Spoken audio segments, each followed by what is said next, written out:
go. All right.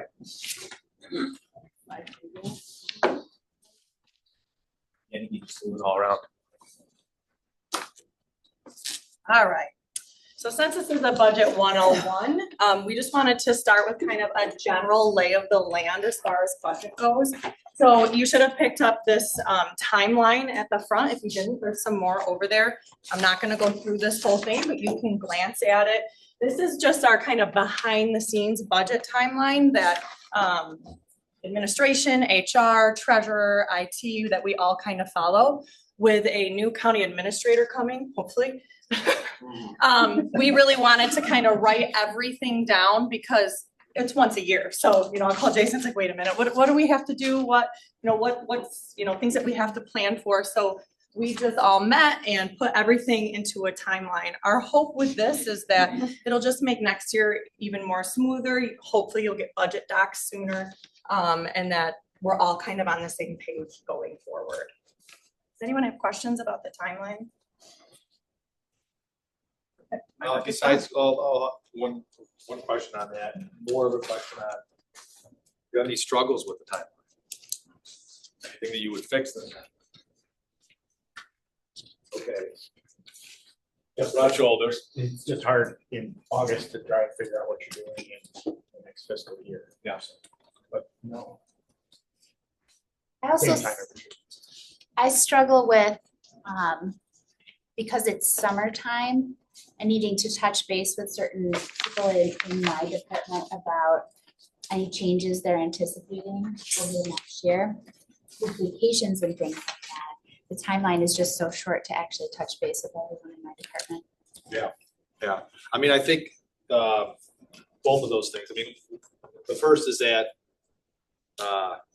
nothing we can do about issue with the budget, especially because of all the state stuff, is the budget's wrong as soon as we enter. I mean, I hate to say, it's off, it's wrong, it's up and it's down because of the fact that the fiscal years are completely different, right? So there's that, and then plus, even if the fiscal years weren't different, you're minimally 4 months, 5 months, projecting on something that is. There's a lot of stuff that's going to happen. Presidential election kind of looming. We got political stuff. We got the New York State stuff. So there's definitely stuff that could impact our budget in that 4 or 5 months. Yeah, I mean, I think the other thing is that amended submittals happen all the time. So I mean, it's at the time of entry. What do we know? What do you? And if stuff happens in September, October, because people are back in action, or the state didn't get back to you, now they get back to you, or your staffer had an input that is now known and it wasn't known before, that's when you would do it in end of August, September, something like that. That's not the end of the world either. As long as basically my thing would be if we know something and catch it now and know it, as opposed to put the budget in for $100,000 and we knew in October it was 120, but we just didn't know the track. That's it before after. Anything else on timeline? Yes. I just always wondered why, we build the budget, we work on the budget, we pass the budget, and then we seem to work on the salary schedule. Why wouldn't we do that before we pass the budget? Well, that's a good question. It's basically a board-driven thing. That's been their desire. Somebody else asked about that earlier in kind of the run-up to this one department heads. I think it's a worthwhile question for them to explore. They're not set on any of this too. It's basically, we're kind of, unfortunately, or fortunately, we're kind of guiding the ship on this, telling them this is why we want to do it and this is what makes sense. So it could be something I would offer up to the board to say, hey, look, why don't we just try to get this done a little bit earlier? Yeah, there's no technical reason why they do that. They don't have to do it that way. I know from clerk conferences that most of the counties, they adopt the salary schedule within their budget. Yeah. So when they adopt their budget, the salary schedule is part of that, not a separate resolution. Sure, yeah, that's possible as well. Yeah. If I had my druthers, no offense, I mean, the board would be removed entirely from it. I don't mean that the wrong way to the board. I would say that if the board was here, I have said it to the board. I just think that it makes better sense if it's, administrative only driven and, with selective inputs because of the fact of the you know, the knowledge and the exchange and the interactions are more kind of embedded in that function. And, you know, and thus then the knowledge and the, you know, maybe some of the certain understandings aren't really there at that intimate level to inform the opinions to push what went why.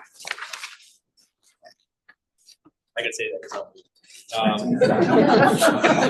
It's a budget. I'm just kidding. Yeah. Correct, yes, correct. It's not a set in stone concrete, no The deviations overall, for ever. sure, yes, absolutely, yep.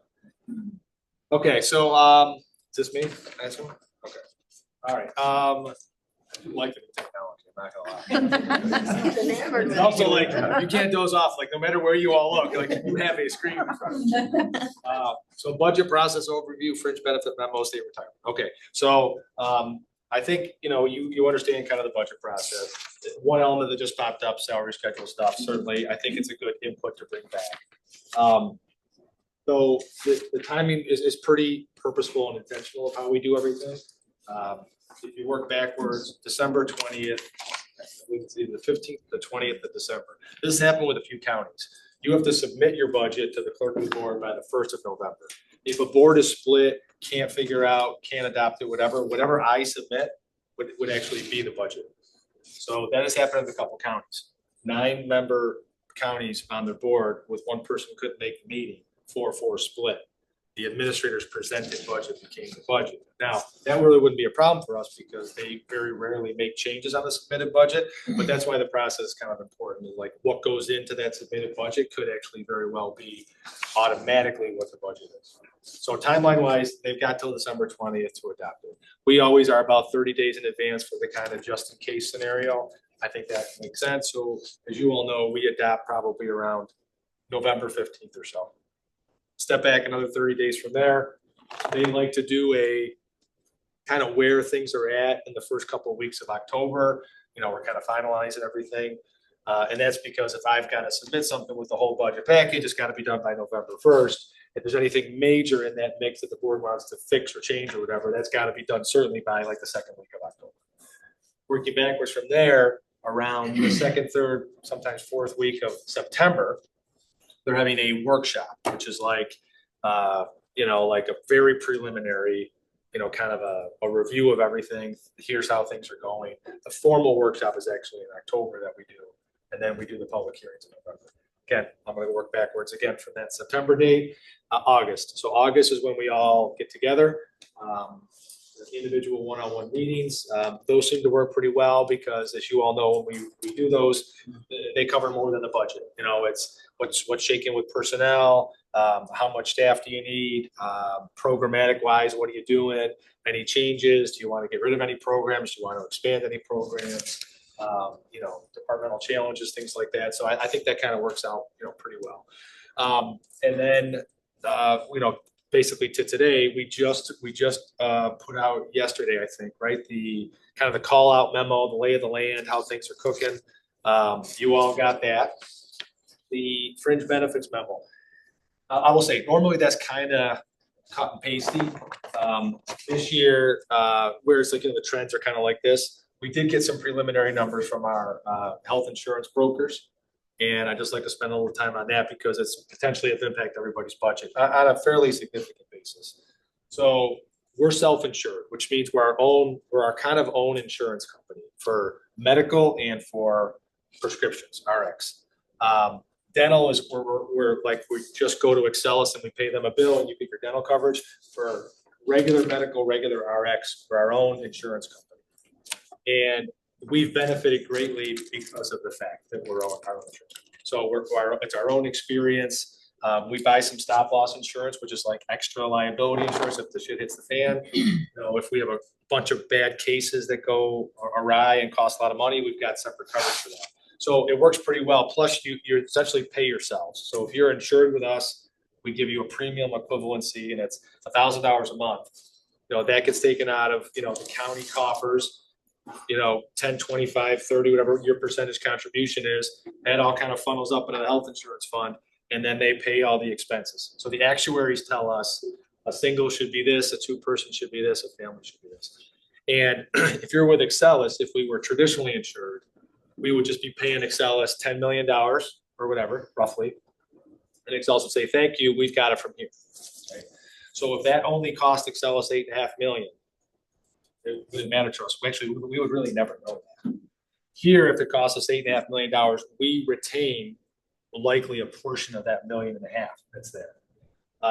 Conversely, if it's $11.5 million, we have to eat and find out that from our own reserve. So that's kind of the nature of self-insurance. We have like bested the market rates the last probably maybe 5 to 10 years, meaning Excelis with Kraft Foods Inc. and they have a plan that on the open market with Excelis, the rate goes up 10% last year. Or you hear in the news, Excelis and Preferred Care seek 20% approval from the state insurance department for their group. You see that play out in the newspaper. If people still read the newspapers. So that we don't really get, affected by because we're our own insurance company. We only get affected by our own experience. Now, that's a little bit of a misnomer. We also get impacted by trends. So if our own trends are going up, if medical trends are going up, RX is a big one.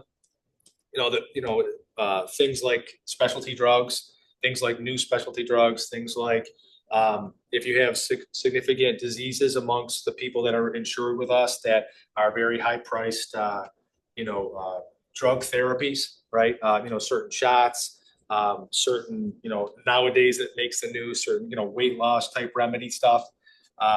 Those are wildly expensive because there's no generics available yet. And so that has actually impacted our budget significantly. So we got the trends, we got overall medical expense increases, we've got the RX stuff, whatever. So we're looking at potentially 15-20% or even north of that of an increase on our health insurance rates. When I bet you the last couple of years, we've averaged between 3 and 7, would be my guess. And when I say the last couple of years, probably the last 5 to 8 years, we've probably been 3, 4, 5, 6, 7%. So it's going to be double, if not triple, what our increases have been. Now, the costs aren't going to increase, but the rate of increase is going to be triple. So that's a big deal because it's a pretty sizable expense for all your budgets. Also, I understand nothing you can do about that, right? So no matter what, likely all of your bottom lines, and I understand that going in, are going to be increased a little bit. Does that make sense? Mm-hmm. Retirement's on here as an issue. That's going to go up a little bit. However, I don't think it should because the comptrollers. The only time we get massive increases is if they aren't investing well or their investments aren't returning a good return. So they budget like 6-7%. I think the report just came out from the end of March. It was like 10%. So we should be okay there, I would think. And the more tier 6, right? More tier 6 and 5s that we have in the ranks are less expensive than the tier 4s and so on. So process wise, that's kind of, the only other thing is out there is the board going to do the property tax cap override. We don't really know yet. Some good things on the budget is the jail debt, as I mentioned, is the single biggest thing. It's a $2 million cut to the budget, right off the bat. So, meaning in a good way, we can literally remove a $2 million obligation from our budget because the jail debt is now going to be paid for after next year. So that's the big news, the good news, but we could have a $2 million increase in the health insurance expenses. But we will see. That was kind of like a Reader's Digest version, but anything in kind of the overall budget or, taxes or levies or rates or costs that will be something I will cover in this section. Anything?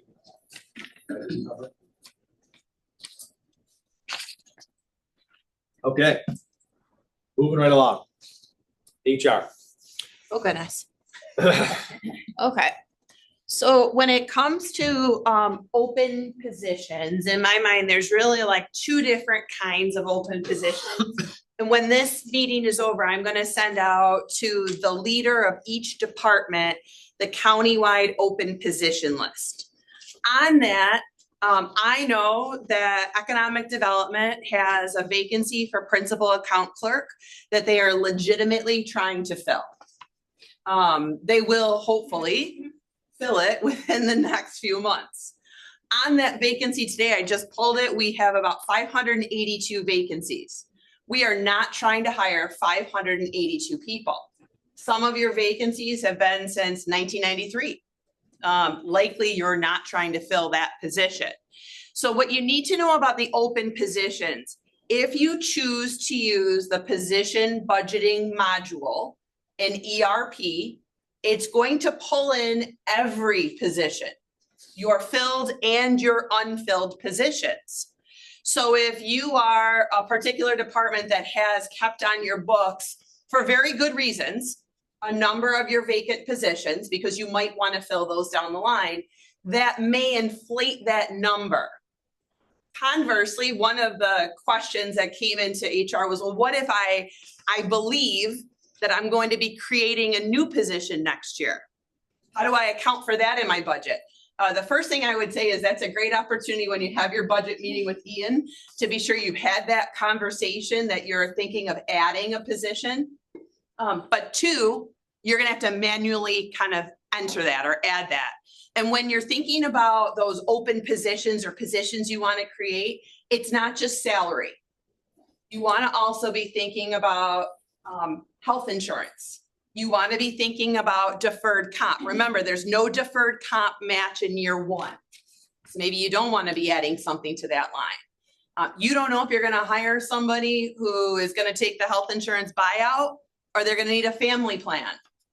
So budget accordingly. The other thing you should know about open positions, if it's a vacant position and somebody previously was in that role, it is going to have given increases to that line year over year over year. So if it is a CSEA position that was filled at one point, likely it's already at step 5. If it's been vacant for a number of years, you might hire someone and put them in at step 1. Keep that in mind. And if it's a never been filled position, it's going to budget it if it's a full-time non-union at whatever the board set that rate to be when it was created. Or if it's a union position, it's going to be at base or 1, depending on what that contract has. Some contracts don't have base. If the contract has base, it's at base. If it doesn't have base, it's at step 1. Questions on open positions? Okay. In terms of if you don't want those vacant positions there, when I send that list out and you're like, oh, Kate, can you just bring one resolution and get rid of, I don't want this, this, this, and this. Yes, I will bring one cleanup resolution. I will bring that at the August board meeting, the second Ways and Means. So you've got a little bit of time to review it and be sure that you want it off your books. You can also say, I'm going to handle this internally at my own department level, and that's totally fine. You can bring your own resolutions, and no one's telling you you have to take those vacancies off your rosters right now. Budgeting salaries. Already within, if you are using position budgeting, does everyone know what position budgeting is?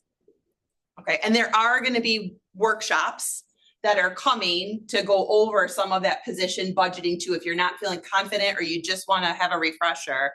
But when it comes to budgeting salaries, we have already programmed in, Jennifer Davin put all of the contractual rates already in there. When you budget for next year, it's already going to know that, hey, this person you hired this year at grade 13, step 2 is going to step 3 next year. It's already going to be in there, and all the 2025 rates are already in there. So in terms of budgeting your salaries, the only ones that you have to account for yourself are full-time non-union. Did we apply a 4%? Okay. In there. So there is in the call out memo, you'll see there was a planned 4% for full-time non-union that has been applied to those. If you're thinking something different, you have to manually touch those ones. And then finally on retiree health insurance. Sometimes it's challenging to know who is going to retire in 2025. Retiree health insurance is something you budget for at a department level. I have people in the HR department that I've never met that are on my budget lines because they retired, and I continue to pay, my department continues to pay for their retiree health insurance. The piece that's a little bit tricky about retiree health insurance, if when you retire from the county, you are eligible for health insurance in retirement, and the county is going to pay a percentage of that, The rates are gonna change year over year, but also if you're under 65, you're gonna stay on our traditional health insurance, which is the Excellus plans. Everybody sees those rates during open enrollment. You might be on the premium, the standard plan. But when you turn 65, you're gonna move over from an Excellus plan to an Aetna Medicare plan. And that plan is significantly less expensive because it's a supplemental plan. You're gonna have your Medicare, and then you're gonna have this kind of county plan that they fit together, in essence, to complement one another. You may not know when your person, who maybe you've never met, is going to turn 65. If you have your list, because you'll know who's on your retiree health insurance right now, and you reach out to HR, we can give you those dates of birth if you need them. But start thinking now too, because when you budget for this position right here, but that person retires, you gotta pay their health insurance, you need to add that into your budget for next year. So if I had someone who I hopefully don't have anyone retiring next year in the middle of the year, I might have to budget not only for their position with health insurance, but also for their retiree health insurance. Question. Yeah, is retiree health insurance for anybody, no matter when their date of hire is, or is it only people that were hired up till like 1996? Or is it for everybody? It's a good question. The question, just for those who, because I don't know how much the mic picks up, is like, is everybody eligible for health insurance and retirement? And the answer is no. There's different, in each of the contracts, there's different language about when did you have to be hired by. They all have a gatekeeper date that you had to be hired by to be eligible, but then also how many years of service do you have to have?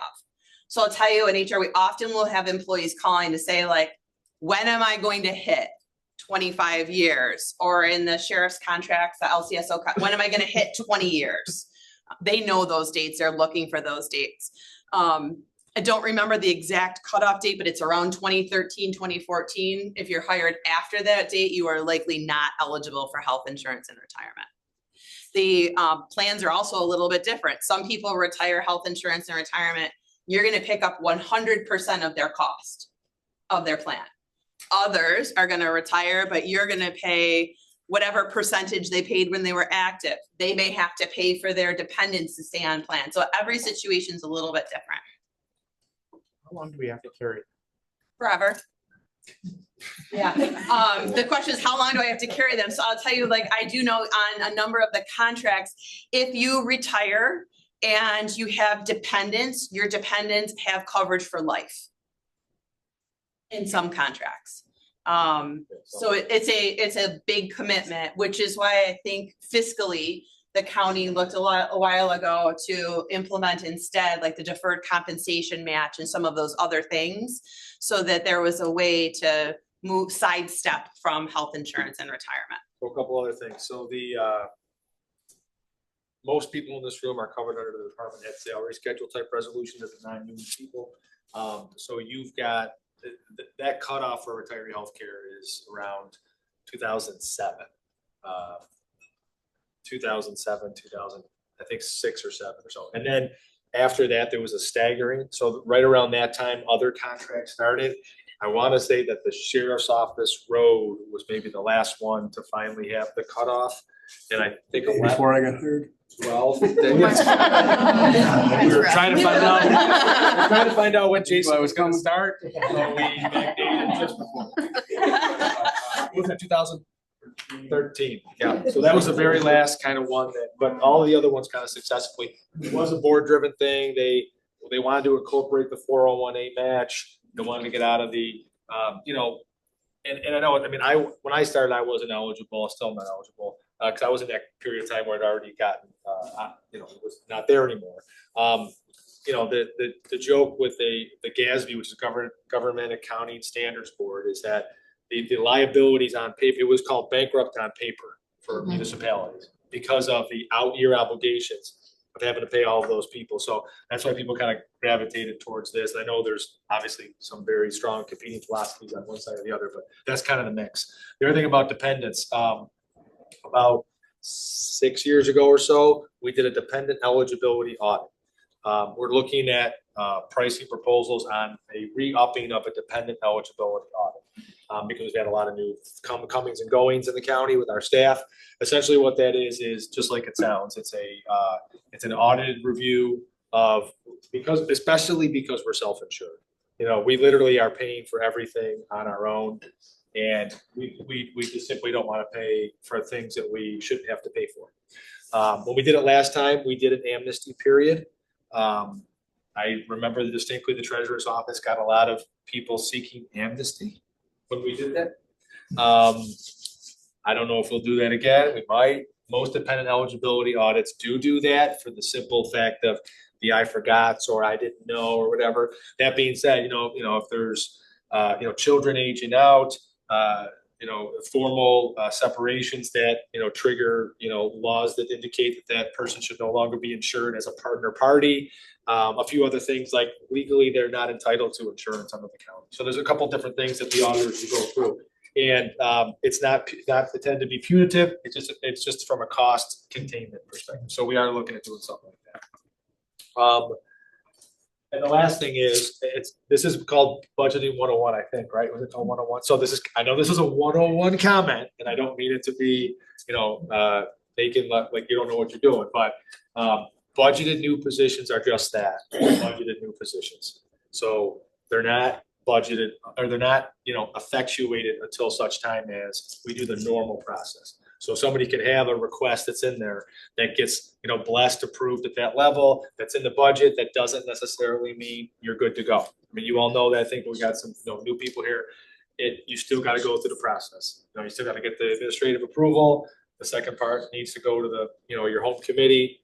And again, if you look at the track record of the county is, we've been very supportive of those requests from departments, that they show the need.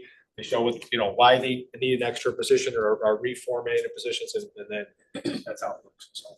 The only other thing, as you were saying that, I know this is 101, but for some of your departments, just keep in mind, there are things that are personnel related that will not get pulled through position budgeting. So if you have stipends for court, if you have payment in lieu of health insurance at CNR for nursing, some of those things, just keep in mind, those extras are not going to pull into your budget, and you'll want to be mindful of those. If there's things that you're wondering, like, does this pull in or not pull in, don't hesitate to call HR, because we can tell you if that's something that does pull into the module or it doesn't. I actually have a question about that myself. If some department has an individual employee who doesn't take health insurance and gets the buyout, are they aware of that, and where does that get in the budget? So that's in terms of how you build your budget, because you're going to decide. For me, I will tell you, like, I bank in there a family plan, even if they take the buyout. I actually did have someone who was a dependent on a parent's, thank you, the sheriff's was paying for her health insurance, who left, and the person who came in needs family coverage. I guess the example would be, the buyout's not in there though. You already have a staff who you already know doesn't take health insurance. Where is that expense? Salary. Salary? Goes in your salary line. So when that's in those salary reports. It's not gonna pull in there. You've got to put it there. Correct. You have to put it there. But it goes up in .1.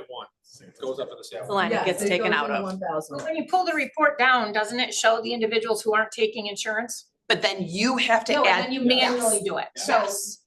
I just took anybody that wasn't taking insurance, factored that in. Correct. But I think to Ian's point into what Linda was saying is that when you run this report, it's going to say, goodness, this particular position takes family. We're gonna account for that. If it's a 0, you have to budget in the salary line for that health insurance buyout. Where do we find out the value of the buyout? Or, We can provide it to you. It depends on the contract. Right. So and I don't know, I imagine like the board resolution for next year's full-time non-union hasn't been passed. So we'll bank that on what it is for this year. Thank you. Okay, ITS. Ian, can I get one question? Yeah. For Kate before she sits down? So asking some of these questions we're covered, right? I mean, I usually go by what happened last year and just sort of fill in, but I'm legitimately able to ask, are you planning on taking health insurance? Are you planning on retiring? Planning on a buyout? It's not a HIPAA thing or whatever, right? No, it's not a HIPAA thing, but the other thing I would say, I'm not advocating anyone pad their budgets. That is 100, and I'm not saying that, but plan. Like, I mean, I think Jason says it all the time, like it's a budget. So if you think there's a potential that someone might shift from a 2-person plan to a family plan, I mean, you don't have to go to the person. Are you pregnant? Are you getting pregnant? What's the plan, right? But if you wanna proactively just say, you know what, I don't know what might happen. I'm gonna go ahead and I'm gonna have a little bit extra in that line just in case.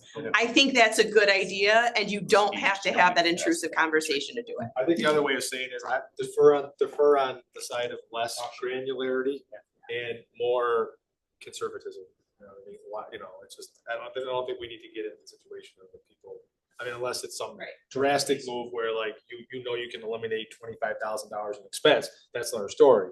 If we're slicing the dice of people on 2-person and in the 6-month spread, leave it at the family as it was before, because we'll pick up the excess, which is good for the whole county. So, okay.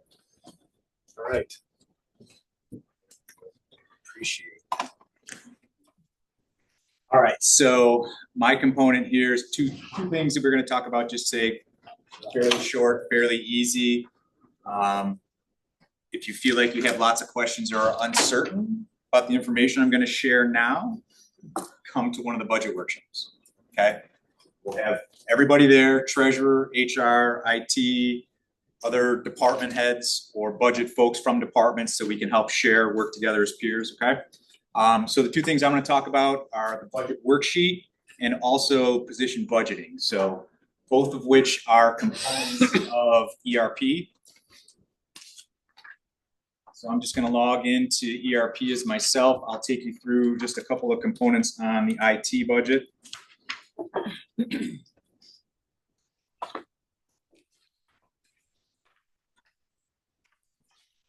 So to get to the budget worksheet, under financial management, Maybe that one. annual budget processing, you want to make that bigger? Is that too small for you guys? Too small? It's kind of too small for me to see. So. If you're not familiar, your tech tip of the day, see this little zoom down here? Okay. Under financial management, annual budget processing, budget maintenance. Okay. In this area here, am I too big now?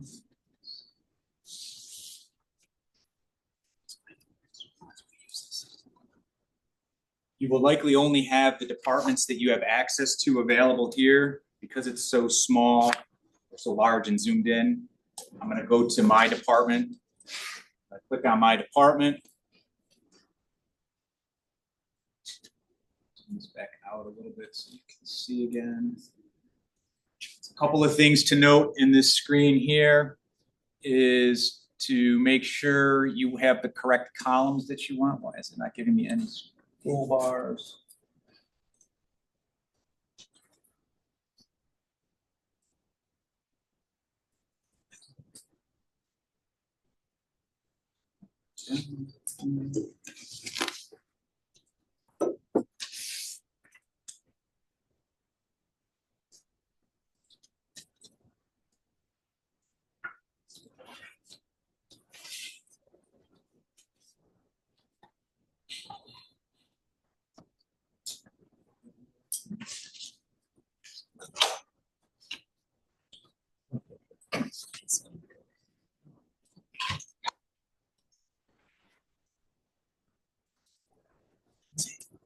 Knit me some gloves for back here. Yeah, working on it.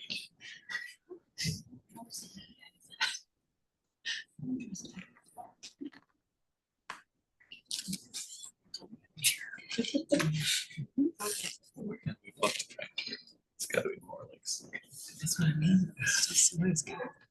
So back to the screen here. So these columns that are here, where you can see you can adjust the width of them. You can choose which columns you want here for reference. It's gonna list out right now, you can see the important pieces to note are account type. Right now, I'm showing revenue. Your department may not have any revenue, so you may not be using that section at all. More importantly, in the expense section, here's a list of all the expenses. You can choose which columns you want here by going up here and choosing the column selector. Yes, Jim? I just, for Ian, are those the categories that you want? Are those the columns that you want so that we're all not doing different? Because I know sometimes you can do adopted 24 budget or amended. Yeah, so I'm struggling to see it, but You can choose. So right now in mine, I've got 2024 amended, 2024 actual, 2024 projected, and then the 2025 department request. yeah, I think those are fine. They're just ordered weird. You can drag and change those in whatever order you want. No, I know, but Yeah. when we have our budget meeting and like if I do different categories than what you're looking at, we're talking about different numbers, so that's. why- Yeah, no, I mean, I think bottom line is I like to see the actual, the amended, and then the projected for the current year, which is on there. Yep. And then obviously what the forecast is for next year. But it's just like, you know, it should be original, actual, projected in the order of that. But it doesn't, as long as all those are on there. What's the difference between actual and adopted? Adopted budget is what is approved by the board, so going into January 1. Yeah. Amended budget would be if you hit past any amendments to that, and then actual budget is where you're at this point in time, real time. So when you look at it today, it's gonna show you where you're actually at. So if you've spent, in my case, right, you can see some of these, the numbers, right? Here's an amended budget versus my actual budget and then projected. That's on my wages for the year. So it's gonna try and project where you're gonna be based on what you've used at the point in time that you're looking at this. These are real-time numbers, not run at the end of the month, the end of the week, that kind of thing. So they'll be at point in time when you come in here and look at it. Does that make sense? Yep, thank you.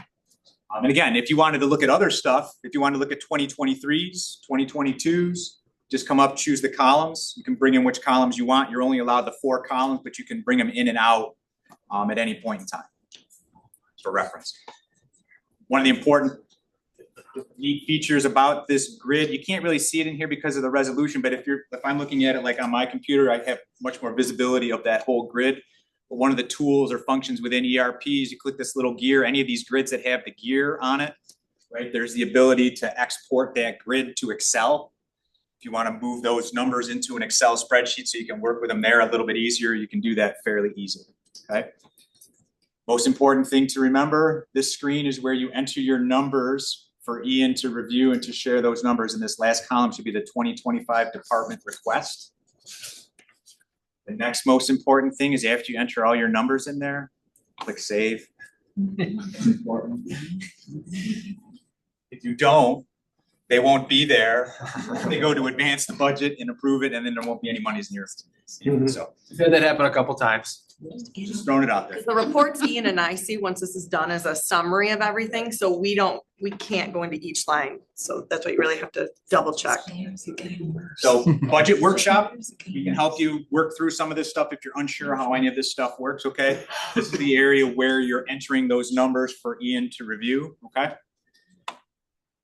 Next component we wanted to talk about was position budgeting. That is gonna be under HR, under position budgeting, department list. The budget workshop, if we go to that, can you actually? Absolutely, 100%. And if you still don't get what you need out of the budget workshop, you need some help with position budgeting, reports, whatever, ERP help is your friend. Reach out to us, Carrie Ann, I, Elaine, whatever, we'll help you set up a one-on-one session if you need some extra help, okay? In position budgeting, the only department that I have access to is mine. So right now, if I click on my department, it's gonna give me a list of all the staff in my department. It's gonna show me what their salaries or wages are gonna be for 2025. As Kate indicated, they'll include the steps at the point they have the steps. They'll include the longevities that are there. If you have folks that are not on contract, department head salary schedules, that 4% is added in there as well. It's going to show you their taxes here, their benefits here. Once again, the little gear allows you to export that out to Excel. okay? As an example, quickly here, you can see that I've got this one, there's no name in this position, so this would be an open position in my department. It's a part-time programmer position. Marty retired, this is what's in there for this year. Great. Here's, if I wanted to keep that, this is the wage, salaries, and everything that it's gonna pull in to my budget if necessary. There's ways to add positions and things in here. The numbers that are here in position budgeting can be pushed right from this into the other screen we were just at, into budget maintenance with a click of a button, so that you don't have to rekey them if in fact you want to use these actual numbers. We can help you manipulate these numbers so that you get them to what you want, and then you can push them into your budget maintenance screen as well. Does that make sense so far? Any questions on that piece? Okay. The other thing that's kind of neat in here is if I wanted to look at, let's say, if I wanted to look at this position here, if you click on the position and go into this area, you've got all these little icons up at the top that have different things. So if you wanted to see what kind of a schedule they have, so depending on whether they're 7 hours or 8 hours, 45, 35, part-time, whatever, that's how the numbers and the salaries are being driven based on what's been entered into ERP, based on those positions and contracts, salary schedules, and everything else. But on the benefits tab or icon there, you can see the breakdown of what's included in this, right? It's going to show you the cost of the different items. It's hard for me to see it from here, but trust me, it's there. So you can have room to sort of use this as a sandbox to play around, add numbers. If you have an open position and there wasn't anybody in that position previously, it's going to pull in, from a benefit perspective, the highest cost plan. Dental, health, whatnot, okay? So it's kind of doing a little bit of that work for you. Doesn't mean you accept what's in there and just click the button next, accept and move on, review the information, make sure it's what you expect, and we can help you with that component.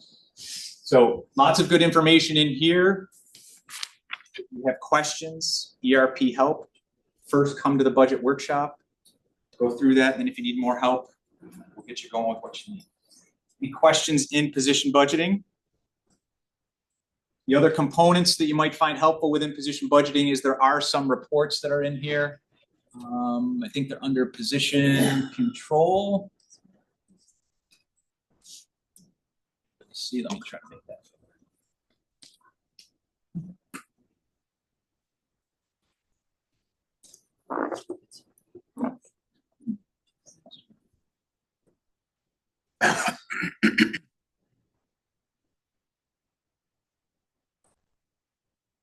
So there's position budget by GL distribution.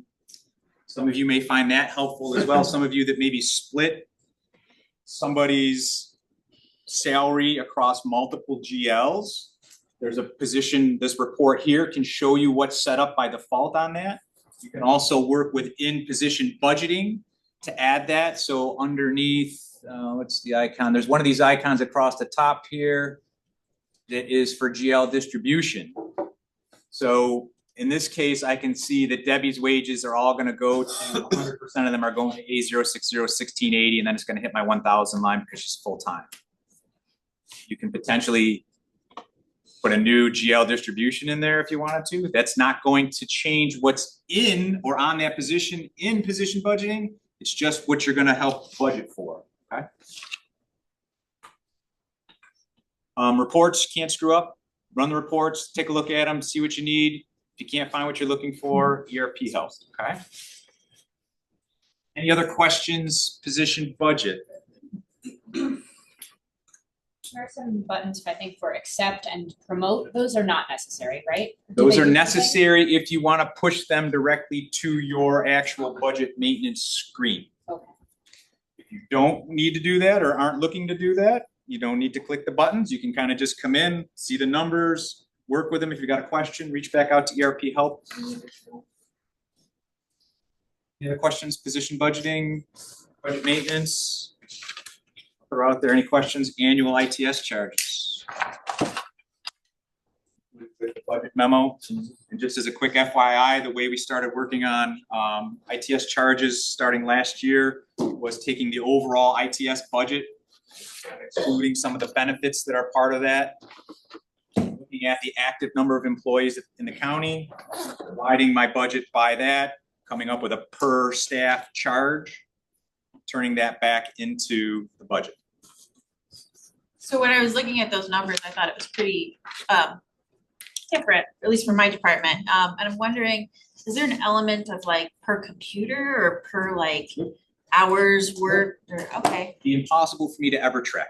okay. So then, Because I've got departments that have multiple people using one computer. I've got other departments that the department head's got a laptop, a desktop, a tablet, a phone. And so what we've done, instead of trying to manage each individual, what that person's costing, we're taking just a general approach. You put the number in your budget, it gets paid back to IT, we move on. It doesn't drive any other sort of expenses or revenues that the IT department has. It's primarily to support a couple of the departments that get reimbursements back from their funding. Essentially you gotta have universality of chargebacks. that makes sense, although, And if you don't, then the funders that pay you for some of those chargebacks frown upon it, so. okay, well, I'm gonna reach out and talk to you about it, because I feel like there's a discrepancy between my department and similar size departments. Go to Jason. Yeah. Yeah, Second tab, Jason. Oh. Now we gotta go back to the unless budget. so, that means I'm gonna have more staff, and I'd be like, sure, let's do it. So much more documents to digitize. Yeah. Events up top. They're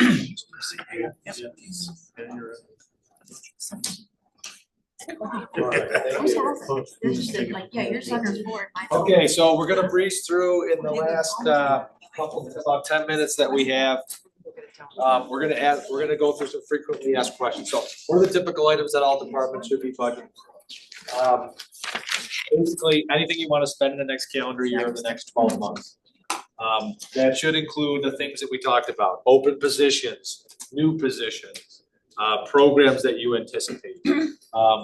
Your health insurance costs, your other fringe costs, your retirement expenses that are individual to your department. If you have capital components that you know, desks, furniture, things like that, I mean, those are kind of things that you should be budgeting for. Really the all-in of what you know now and plus anything that you anticipate moving forward. You know, projects that are one-offs obviously should be budgeted for as well. So I think that's pretty self-explanatory. Is there a way to access employees' retirement tier, health insurance, and other benefits? Believe that.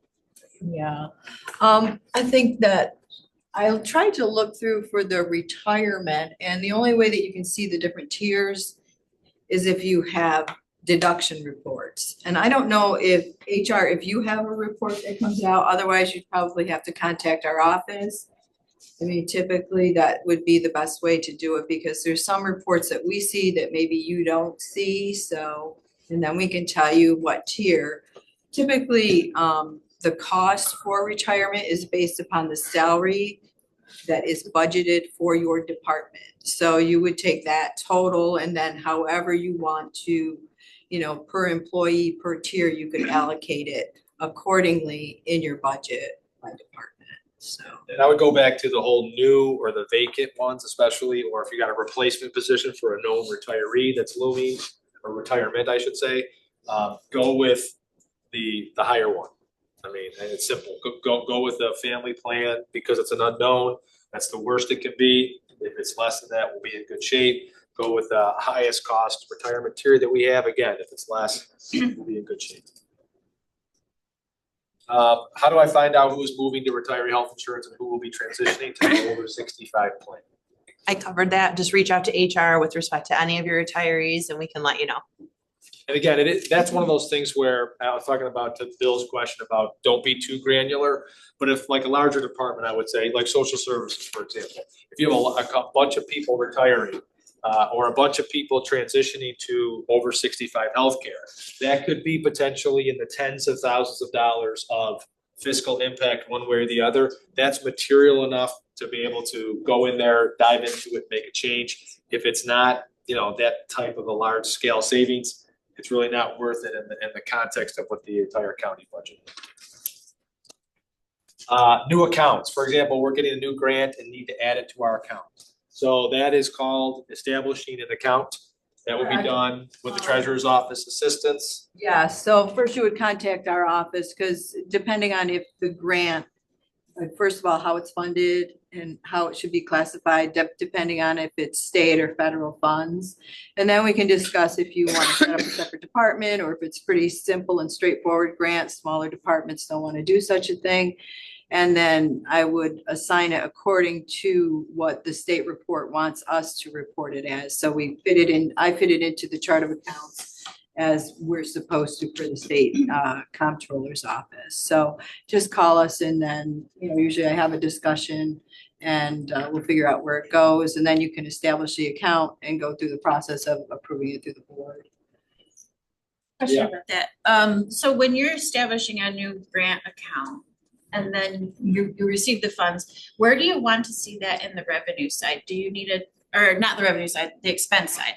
So like, I had this grant this year, I have a revenue account for it, and I didn't budget a new line in my account, like in my expenses. I'm conceiving of it as being under professional services, because that's where it landed really in terms of the work. But should there be an expense specific account for that grant?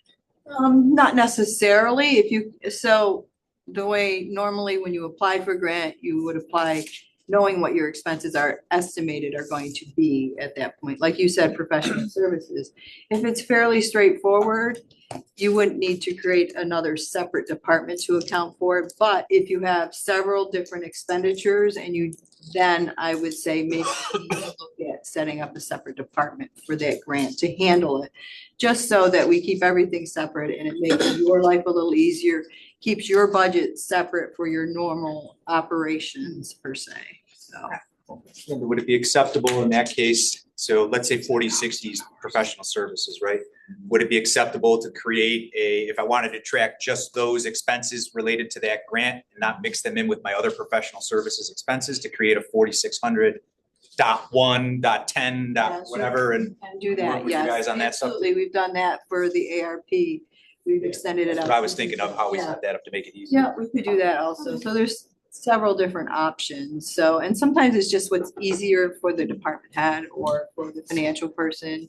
Some people will want it separate, some won't. So, Related to that, on new accounts are just general account codes, period, kind of what you were talking about. Linda answered, part of that question. Basically, as much as I want to be in the realm of you have a new department, county historian, new grant program. I just want to say county historian, new grant program 2024, that's my account. But the way the comptroller's office works, the way the annual update document works with our financial reporting, there literally is a chart of accounts. And you have to match up what you want to spend money on, what is an already basically placed line for that thing. So how do you best kind of match it up? Same thing goes with account codes. So it's pretty self-explanatory. Just, approach that. Hey, look, I don't have a budget for, I don't know why you wouldn't, for, computers and whatever. Well, then you would enter in that budget in the chart of accounts and then assess those expenses towards it. List of those too on the comptroller's website of Correct. the exact account numbers that need to be applied. there is a budget code manual for expenditures on the intranet that's been there for under policies for a long time. Yes. Sometimes I refer people to that if they're questioning, where should I put this expense? Well, let's, I would refer them to that, and then they can get some further information. Jason addressed the ITS charges satisfactorily, right? We addressed this one. I will bring that up to the board. I think it's a very good question. So I will bring that up to them at the next Ways and Means meeting, or the Ways and Means meeting in August when we do the budget. You got the budget? What does the department do when an over budget situation is expected? Run away. Don't come to me. No, look, that happens, as I said before, when you do the budget, the only thing guaranteed about the budget is the budget is wrong day one of a budget, because it's a best guess, best case scenario, and with the numbers as we know it. So for example, when you run over budget, you have to do, essentially either a budget transfer, not a budget amendment, but a budget transfer usually.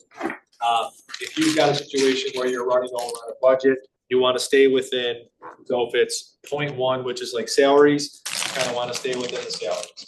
If it's 4, which is all your contractual expenses, you want to stay within the contractual expenses. If you can, when I say that is, move money over from other pots within that same categorical area. If you can't do that, you got to go from 1 to 8 or 8 to 4, whatever. That does trigger a resolution, and then you just would work through that like we all do. If it's something really, grand and large scale for some reason, and we've had a few of those over the years. We have a contingency account in the county budget for that exact purpose. It's like $500,000. We can move money over for that. And let's see, I'm a department that has multiple projects on the horizon. How would I go about determining which projects can be budgeted now and which have to wait? The thoughts on that from timing? So as far as, depending on what type of project they're talking about, I'm sure that at this point, they should realize what they can handle, of course, with their staff and what they expect to do in that year. So as far as determining which projects would be depending on your approval, of course, It's really because it's coming to you, it's for It's approval. really on timing, if you're thinking about projects that have time horizons of different cycles, we run a calendar year budget. So, we can do encumbrances and accruals and things like that, but the bottom line is, what do you think you're gonna have to spend in 2025 on that project? That's what the budget should reflect. That one's actually capital related too, because sometimes, right, capital is, it's sort of like, hey, I'd like to budget for this new position. Yes, I'd like to budget for a new capital project, but it still has to go through the regular approval processes before you actually fund it and get to do it. Yeah. Similar, right? Yeah. And kind of similarly to that is, I got $100,000 grant. It runs on a state that looks like a state-ish fiscal year. How should I budget for this? From the county's calendar year budget, you should budget according to the county's calendar year budget.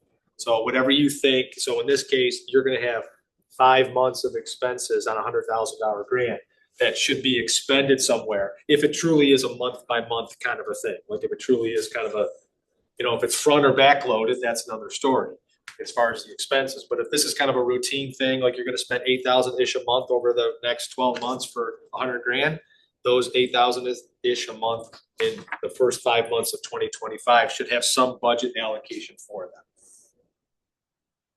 I think we're close to time, but we're good. I have an employee retiring mid-year next year.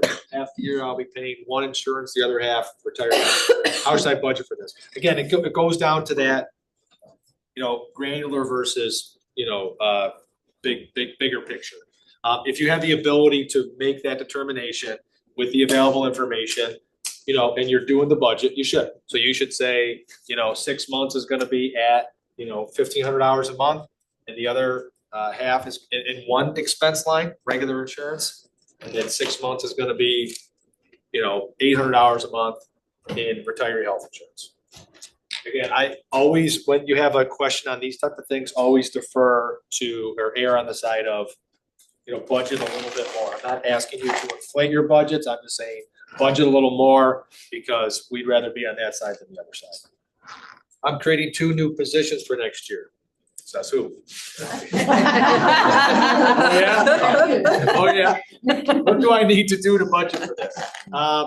Again, you need to figure out what the costs are, figure out what all of the costs are, fringe benefits, estimate all of those things, and then place them within your, your personal services lines in the budget. Because they're not gonna be there. Those reports you get from HR, IT, or whatever you pull down in the system, they're not gonna be on there. If they're truly new, they're not gonna be on there. So you need to figure out what they are, union item, figure out what the union expense is, what you would probably hire that position at, and then edit it. Okay, I think this is the last slide. The next one has the budget workshop dates, but yes. Okay. All right, so before I ask any other questions, so let me do this first here. So these are the budget workshops that were referenced. They were put out. We're gonna be there to answer any questions that you might have. Again, responsive, new wrinkle to the whole process again, in response to what you've asked for over the years. A little bit more of a drill down, a little bit more of a hand holding, a little bit more of a tutorial. Let's do this together. And this is what we produced. So with that, I'll go back to this. Any questions that we missed? We got a smooth, 1 minute over, not too bad. Any other questions on budget? I think we're, in a good spot. And thank you for the participants here. Help me out. And I'm gonna turn it back over to Kelly. Temporarily. Yes. Thank you. Thank you.